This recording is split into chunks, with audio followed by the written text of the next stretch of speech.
سیدنا ابراہیم خلیل اللہ علیہ السلام نے خواب میں یہ دیکھا کہ وہ اپنے لفظ جگر نور نظر اسماعیل علیہ السلام کو قربان کر رہے ہیں، ذبح کر رہے ہیں۔ تو پھر آپ نے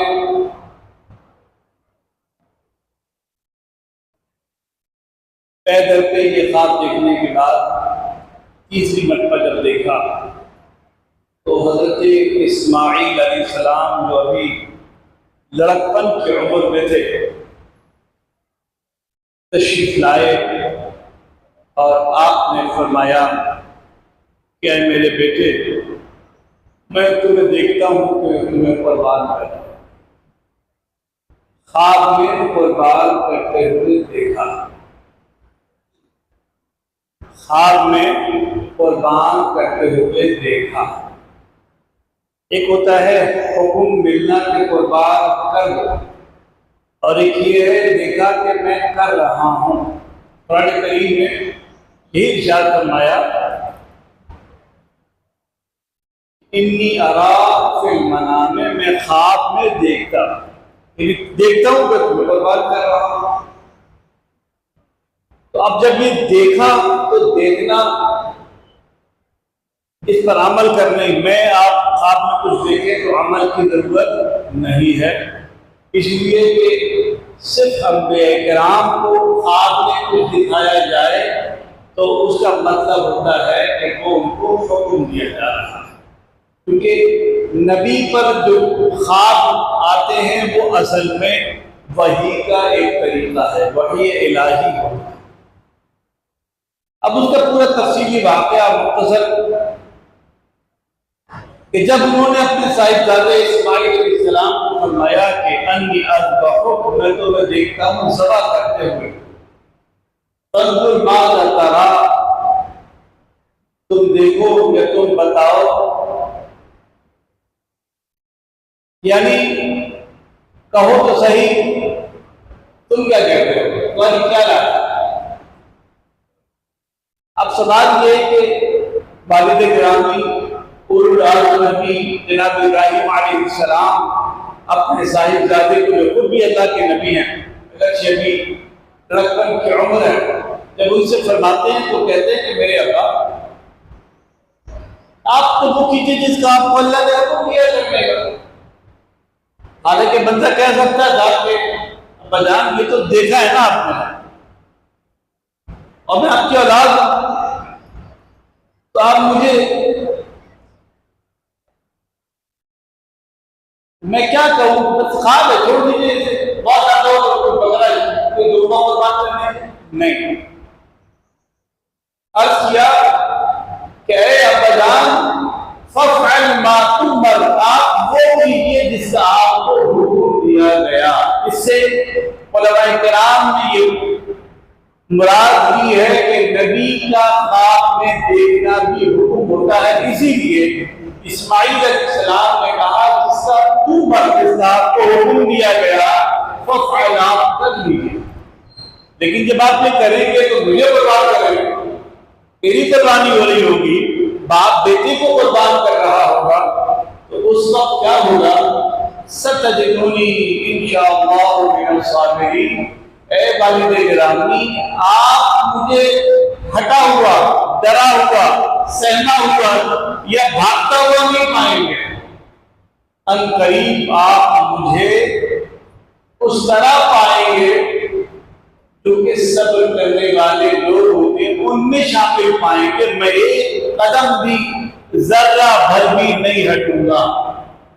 یہ باپ اور بیٹی کی وہ گفتگو ہے جس کی روح کو سمجھنے کی ضرورت ہے۔ حالانکہ اللہ تبارک و تعالیٰ نے جناب ابراہیم علیہ السلام کو دکھایا کہ آپ بیٹے کو ذبح کرتے ہیں، مطلب یہ ہوا کہ ذبح کرنے کا حکم دیا گیا، اور جب بیٹے سے گفتگو کرتے ہیں تو بیٹا کہتا ہے چونکہ اللہ کا حکم ہے لہذا آپ مجھے اس کے آگے سر تسلیم خم کرتا ہوا پائیں گے، مجھے روح گردانی کرتا ہوا، ہٹتا ہوا، بھاگتا ہوا، سہما ہوا، ڈرا ہوا یا ہیلے بہانے کرتا ہوا نہیں پائیں گے۔ آپ قربان کریں گے، میں قربان ہو جاؤں گا۔ اب جب یہ گفتگو ہے، اس کا مطلب ہے کہ مومن دراصل وہی ہوتا ہے کہ جو رب کریم کے حکم پر اپنے آپ کو بھی قربان کر دیتا ہے، اور یہی وہ روح ہے جو حضرات مجاہدین کرام کو اللہ نے تفویض فرمائی ہے کہ یہ لوگ بھی وہی ہوتے ہیں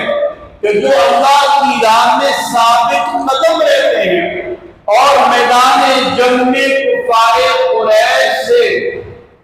اس بات کی ان کا جب مڑبھیڑ ان کی ہوتی ہے، مقابلہ ان کا ہوتا ہے، تو اس بات کا یقینی کام موجود ہوتا ہے کہ یہ مجھے قتل کر دیں گے، مار دیں گے، مگر وہ اس کو موت نہیں سمجھتے بلکہ شہادت جانتے ہیں۔ اور یہی وجہ ہے کہ اللہ تبارک و تعالی میں مجاہدین دراصل اسی حکم پر، اسی روح پر عمل کر رہے ہیں جو جناب اسماعیل علیہ السلام نے اللہ کے حکم پر اس پر عمل کر کے بتایا۔ اب تاریخ ہے 10 ذی الحج، ویسے تو آج پاکستان میں 9 ذی الحج ہے اور 9 ذی الحج کے روزے کی بڑی فضیلت ہے۔ تو الحمدللہ ہمارے بہت سارے گھروں کے افراد گھروں میں روزے ہیں، بچوں کے بھی ہیں، اہلیہ کے بھی، آپ کے گھروں میں بھی ہوتے ہیں، لیکن آج سعودی عرب میں جہاں حج ہوتا ہے وہاں حج کل ہو چکا اور آج 10 ذی الحج ہے۔ آج وہاں پر ابراہیم علیہ السلام کی وہ یاد تازہ کی جا رہی ہے، اور وہ یاد کیا ہے کہ جب ابراہیم علیہ السلام 10 ذی الحج کو حضرت اسماعیل علیہ السلام کو لے کر چلے تو جہاں سے آگے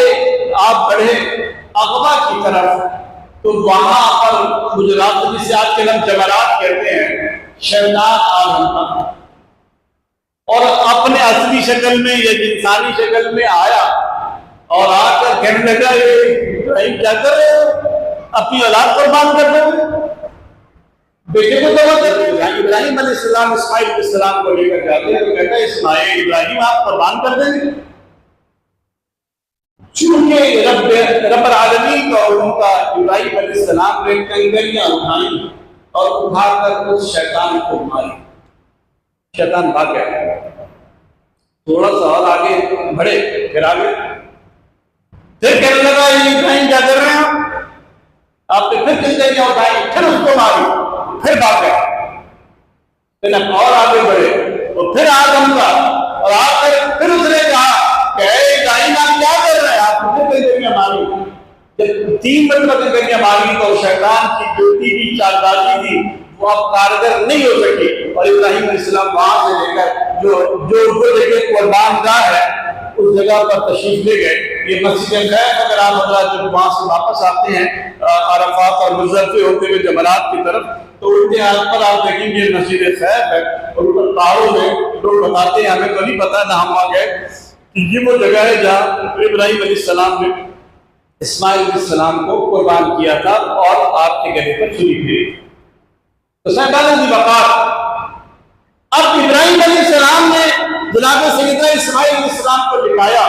اور ان کے گلے پر چھری پھیری۔ تفصیل میں نہیں جا رہا کیونکہ میں قصے کہانی سنانے کی بات نہیں کرتا، اکثر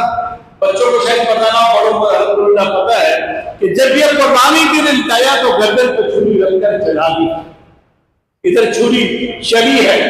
اور ادھر اللہ تبارک و تعالیٰ نے جبریل امین علیہ السلام کو حکم دیا کہ جبریل جائیے اور جا کر میرے اسماعیل کی گردن پر چھری چلنے مت دیجیے۔ جناب جبریل علیہ السلام تشریف چشم بدن میں آسمان دنیا سے تشریف لائے اور اچانک یہ منظر تبدیل ہو جاتا ہے۔ ابراہیم علیہ السلام کے سامنے جو ہے وہ ایک دمبا میڈا پیش کیا جاتا ہے جو جنت سے لایا گیا ہوتا ہے، اور اللہ تبارک و تعالیٰ ندا فرماتا ہے کہ اے ابراہیم آپ نے تو خواب کو سچا کر دکھایا اور ہم نے اسماعیل کے بدلے میں آپ کے لیے ایک ان کا فدیہ دیا ہے، اس فدیے کو قربان کیجیے۔ بے شک آپ نے اپنی بات پوری کر دی ہے، قربانی آپ کر چکے۔ جناب اسماعیل علیہ السلام کی قربانی ہو گئی تھی، لیکن اللہ تبارک و تعالیٰ نے اس کو بدل کر مینڈے میں تبدیل فرما دیا۔ جب یہ قربانی ہو گئی آپ نے اللہ کا شکر ادا کیا۔ اسی لیے جناب رسول اللہ صلی اللہ علیہ وسلم نے فرمایا تھا کہ میں دو ذبیحوں کی اولاد ہوں، ایک اسماعیل علیہ السلام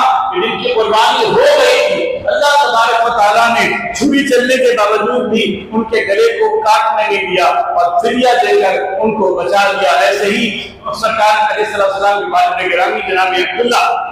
رضی اللہ تعالیٰ عنہ کی بھی قربانی جو ہے وہ ہو چکی تھی، لیکن ان کے بدلے میں 100 اونٹ قربان کیے گئے، یعنی فدیہ دے کر ان کو بچایا گیا۔ تو اللہ تبارک و تعالیٰ کے رسول صلی اللہ علیہ وسلم نے فرمایا کہ میں دو ذبیحوں کی ایسے بندوں کی ہستیوں کی اولاد ہوں کہ جنہیں اللہ کی راہ میں قربان کیا گیا، تو میں ان کی اولاد ہوں۔